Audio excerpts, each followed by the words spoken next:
Welcome to Heavenly Bedtime, a meditative Bible reading to help you calm your mind and gently drift to sleep.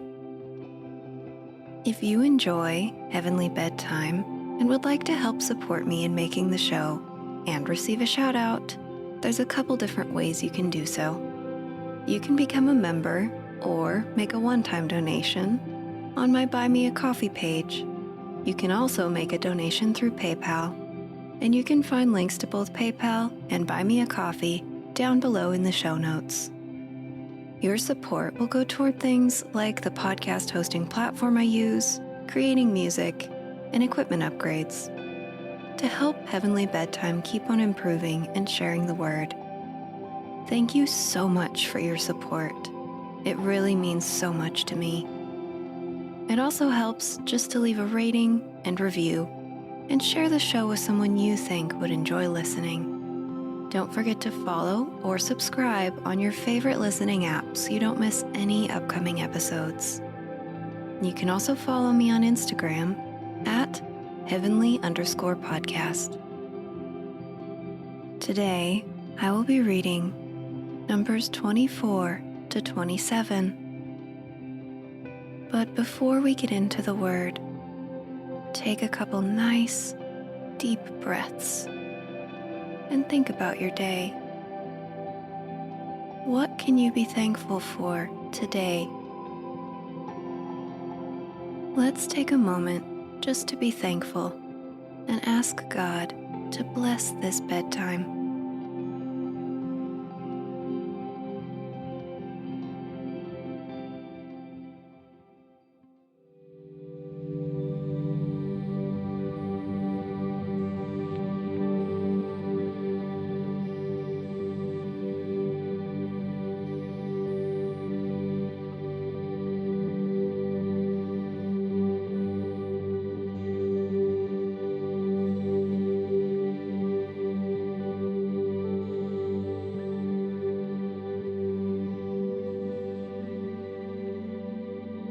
By now, Balaam realized that the Lord was determined to bless Israel. So, he did not resort to divination as before. Instead, he turned and looked out toward the wilderness, where he saw the people of Israel camped, tribe by tribe. Then the Spirit of God came upon him, and this is the message he delivered. This is the message of Balaam, son of Beor, the message of the man whose eyes see clearly, the message of one who hears the words of God, who sees a vision from the Almighty, who bows down with eyes wide open. How beautiful are your tents, O Jacob! How lovely are your homes, O Israel! They spread before me like palm groves, like gardens by the riverside. They are like tall trees planted by the Lord, like cedars beside the waters. Water will flow from their buckets. Their offspring have all they need. Their king will be greater than Agag. Their kingdom will be exalted. God brought them out of Egypt. For them, he is as strong as a wild ox. He devours all the nations that oppose him, breaking their bones in pieces, shooting them with arrows. Like a lion, Israel crouches and lies down. Like a lioness, who dares to arouse her? Blessed is everyone who blesses you, O Israel, and cursed is everyone who curses you. King Balak flew into a rage against Balaam. He angrily clapped his hands and shouted, "I called you to curse my enemies. Instead, you have blessed them 3 times. Now get out of here. Go back home. I promised to reward you richly, but the Lord has kept you from your reward." Balaam told Balak, Don't you remember what I told your messengers? I said, even if Balak were to give me his palace filled with silver and gold, I would be powerless to do anything against the will of the Lord. I told you that I could say only what the Lord says. Now I am returning to my own people. But first, let me tell you what the Israelites will do to your people in the future. This is the message Balaam delivered. This is the message of Balaam, son of Beor, the message of the man whose eyes see clearly, the message of the one who hears the words of God, who has knowledge from the Most High, who sees a vision from the Almighty, who bows down with eyes wide open. I see him, but not here and now. I perceive him, but far in the distant future. A star will rise from Jacob. A scepter will emerge from Israel. It will crush the heads of Moab's people, cracking the skulls of the people of Sheth. Edom will be taken over, and Seir, its enemy, will be conquered, while Israel marches on in triumph. A ruler will rise in Jacob who will destroy the survivors of Ir. Then Balaam looked over toward the people of Amalek and delivered this message. Amalek was the greatest of nations, but its destiny is destruction. Then he looked over toward the Kenites and delivered this message. Your home is secure, your nest is set in the rocks, but the Kenites will be destroyed when Assyria takes you captive. Balaam concluded his messages by saying, Alas, who can survive unless God has willed it? Ships will come from the coasts of Cyprus. They will oppress Assyria and afflict Eber. But they, too, will be utterly destroyed.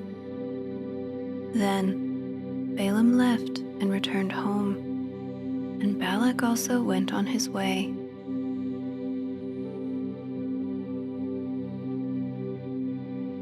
When the Israelites were camped at Acacia Grove, some of the men defiled themselves by having relations with local Moabite women. These women invited them to attend sacrifices to their gods.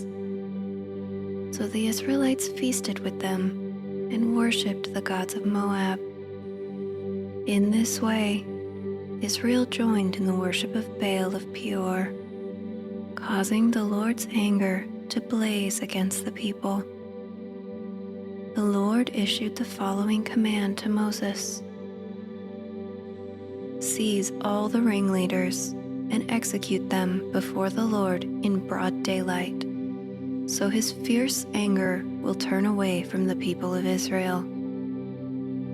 So Moses ordered Israel's judges, Each of you must put to death the men under your authority who have joined in worshiping Baal of Peor.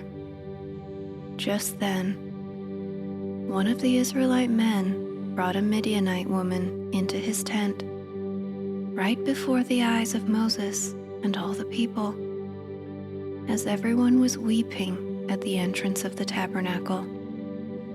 When Phinehas, son of Eleazar and grandson of Aaron the priest, saw this, he jumped up and left the assembly. He took a spear and rushed after the man into his tent. Phinehas thrust the spear all the way through the man's body and into the woman's stomach. So the plague against the Israelites was stopped, but not before 24,000 people had died. Then the Lord said to Moses, Phinehas, son of Eleazar, and grandson of Aaron the priest, has turned my anger away from the Israelites by being as zealous among them as I was. So I stopped destroying all Israel as I had intended to do in my zealous anger. Now, tell him that I am making my special covenant of peace with him. In this covenant, I give him and his descendants a permanent right to the priesthood. For in his zeal for me, his God, he purified the people of Israel, making them right with me. The Israelite man killed with the Midianite woman was named Zimri, son of Salu, the leader of a family from the tribe of Simeon. The woman's name was Cosbi. She was the daughter of Zur, the leader of a Midianite clan. Then the Lord said to Moses, "Attack the Midianites and destroy them, because they assaulted you with deceit and tricked you into worshiping Baal of Peor. And because of Cosbi, the daughter of a Midianite leader, who was killed at the time of the plague because of what happened at Peor."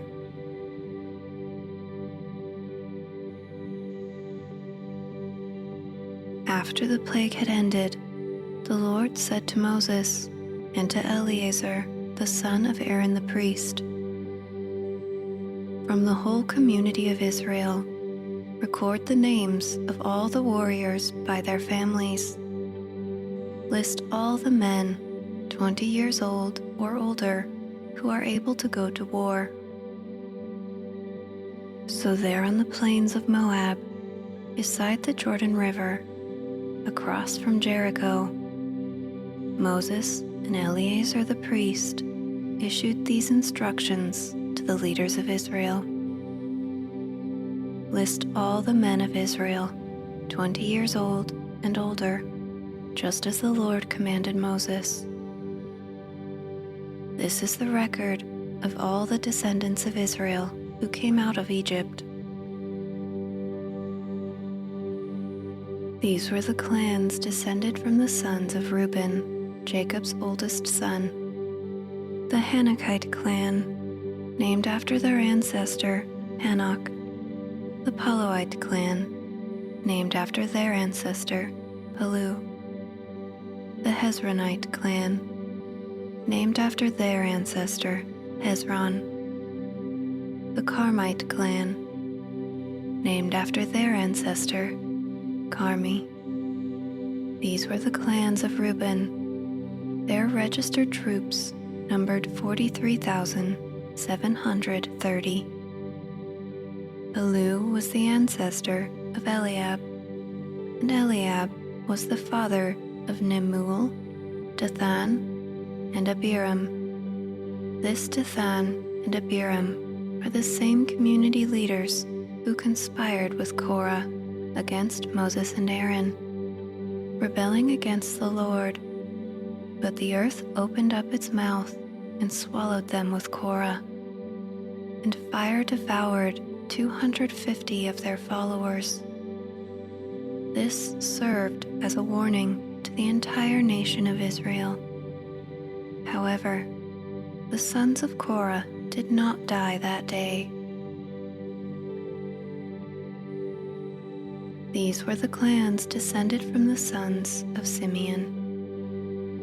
The Jemuelite clan, named after their ancestor, Jemuel.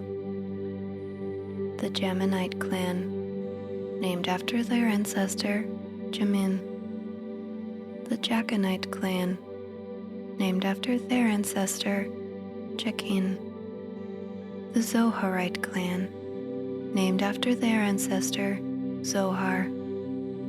The Shaulite clan, named after their ancestor, Shaul.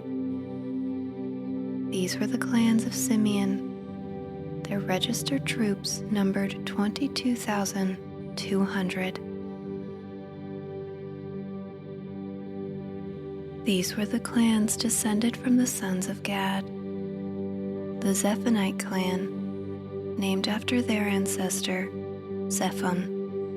The Haggite clan, named after their ancestor Haggai. The Shunite clan, named after their ancestor Shunai. The Oznite clan, named after their ancestor Ozni. The Arite clan, named after their ancestor Arai. The Aradite clan, named after their ancestor Aradai. The Arelite clan, named after their ancestor Areli. These were the clans of Gad.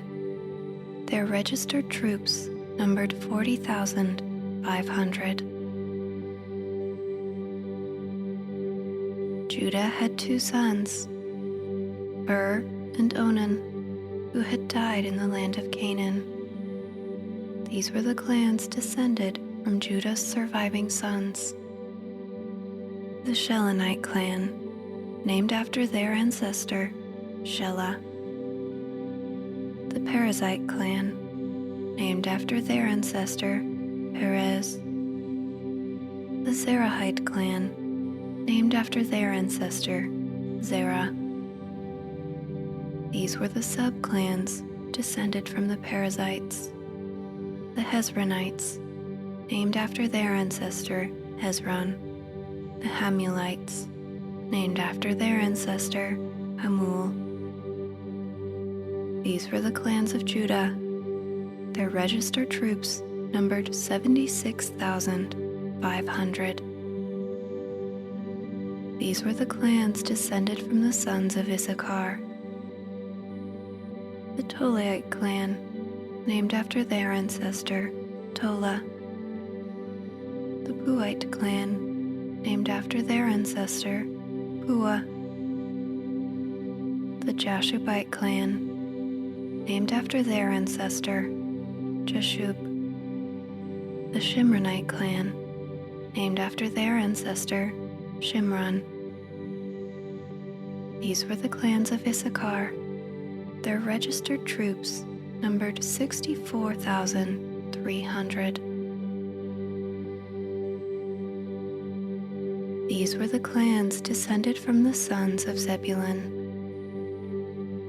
The Saradite clan, named after their ancestor Sarad. The Elonite clan, named after their ancestor Elon. The Jalilite clan, named after their ancestor Jalil. These were the clans of Zebulun. Their registered troops numbered 60,500. 2 clans were descended from Joseph through Manasseh and Ephraim. These were the clans descended from Manasseh. The Machirite clan, named after their ancestor Machir. The Gileadite clan, named after their ancestor Gilead, Machir's son. These were the subclans descended from the Gileadites. The Lezerites, named after their ancestor Lezer. The Helekites, named after their ancestor Helek. The Azraelites, named after their ancestor Azrael. The Shechemites, named after their ancestor Shechem. The Shemidaites, named after their ancestor Shemida. The Hepherites, named after their ancestor Hepher. One of Hepher's descendants, Zelophehad, had no sons, but his daughters' names were Mala, Noah, Hoglah, Milcah, and Tirzah. These were the clans of Manasseh. Their registered troops numbered 52,700. These were the clans descended from the sons of Ephraim. The Shuthelahite clan, named after their ancestor Shuthelah. The Becherite clan, named after their ancestor, Becher. The Tahanite clan, named after their ancestor, Tahan. This was the subclan descended from the Zelophehadites. The Aaronites, named after their ancestor, Aaron. These were the clans of Ephraim. Their registered troops numbered 32,500. These clans of Manasseh and Ephraim were all descendants of Joseph. These were the clans descended from the sons of Benjamin. The Belahite clan, named after their ancestor, Bela. The Ashbelite clan, named after their ancestor, Ashbel. The Ahiramite clan, named after their ancestor, Ahiram. The Shuphamite clan, named after their ancestor, Shupham. The Huphamite clan, named after their ancestor, Hupham. These were the subclans descended from the Belaites. The Ardites, named after their ancestor, Ard. The Naamites, named after their ancestor, Naaman. These were the clans of Benjamin. Their registered troops numbered 45,600. These were the clans descended from the sons of Dan. The Shuhamite clan, named after their ancestor, Shuham. These were the Shuhamite clans of Dan. Their registered troops numbered 64,400. These were the clans descended from the sons of Asher. The Imnite clan, named after their ancestor, Imnah. The Ishvite clan, named after their ancestor, Ishvi.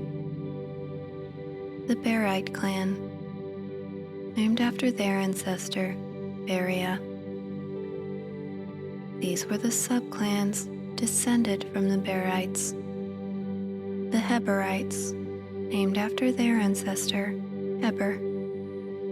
The Malchielites, named after their ancestor, Malchiel. Asher also had a daughter named Sarah.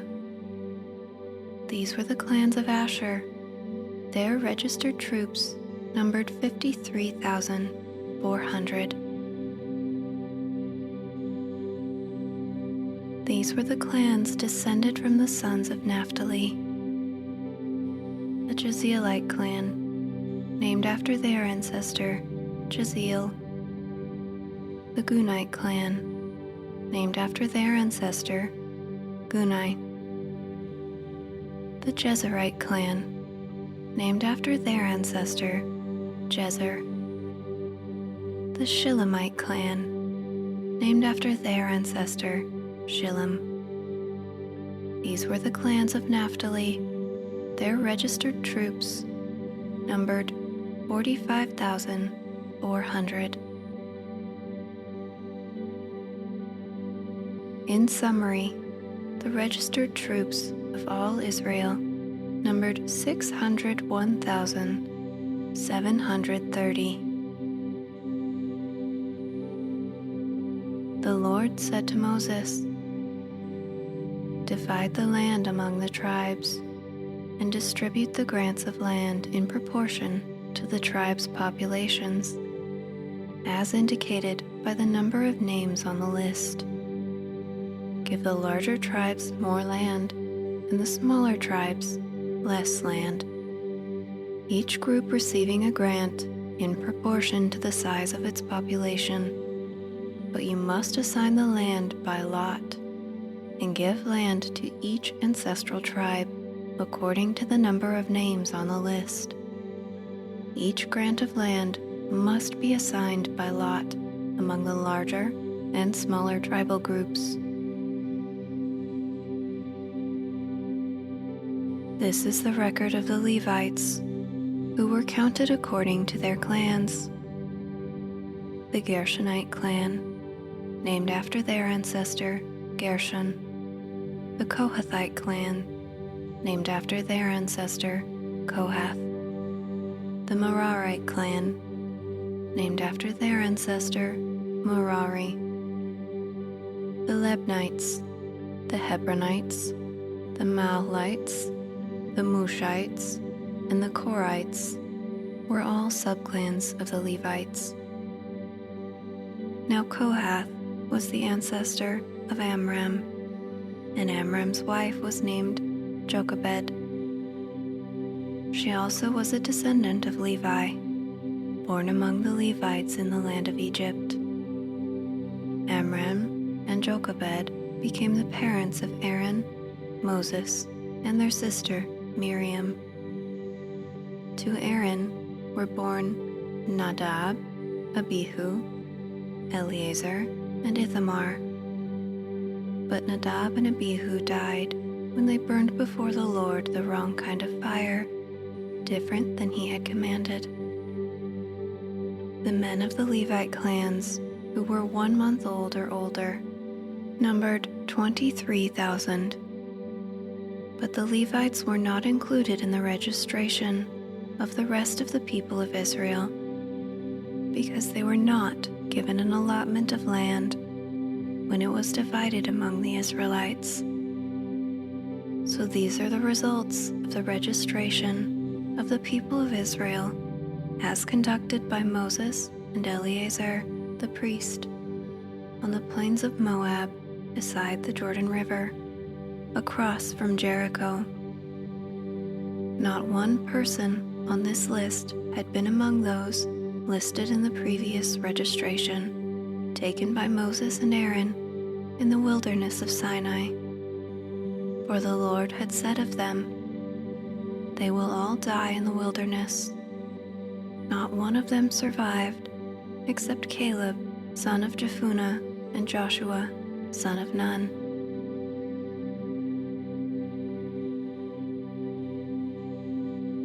One day, petition was presented by the daughters of Zelophehad, Mahlah, Noah, Hoglah, Milcah, and Tirzah. Their father, Zelophehad, was a descendant of Hefer, son of Gilead, son of Machir, son of Manasseh, son of Joseph.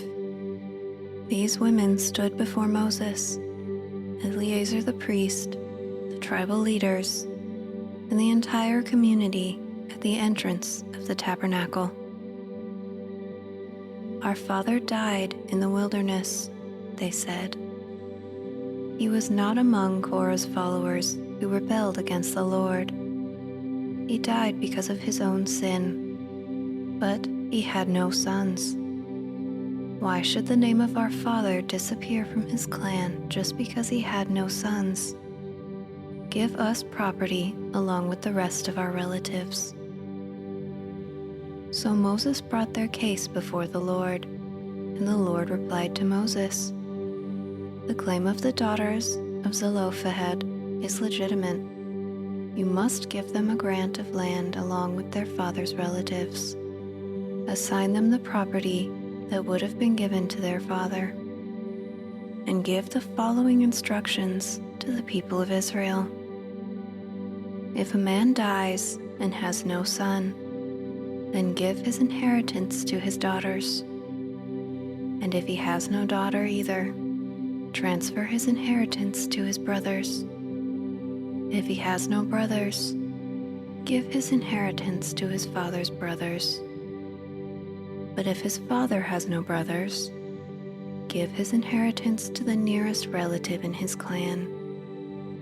This is a legal requirement of the people of Israel, just as the Lord commanded Moses." One day, the Lord said to Moses, "Climb one of the mountains east of the river, and look out over the land I have given the people of Israel. After you have seen it, you will die like your brother, Aaron. For you both rebelled against my instructions in the wilderness of Sin. When the people of Israel rebelled, you failed to demonstrate my holiness to them at the waters. These are the waters of Meribah at Kadesh, in the wilderness of Sin. Then Moses said to the Lord, O Lord, you are the God who gives breath to all creatures.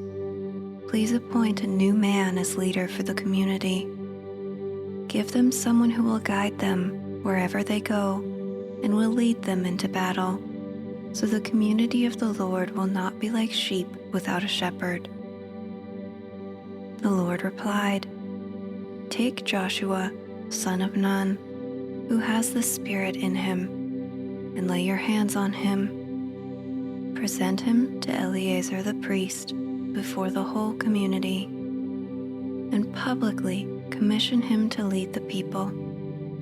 Transfer some of your authority to him, so the whole community of Israel will obey him.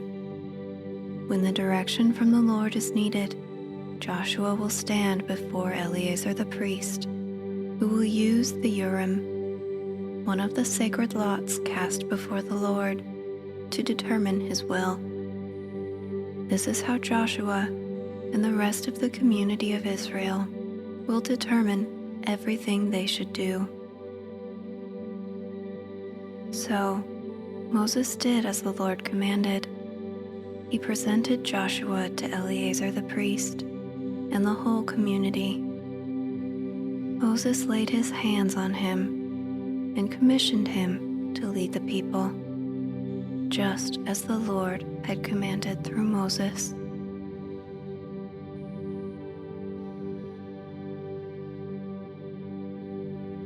Thank you for listening. I hope you have blessed dreams.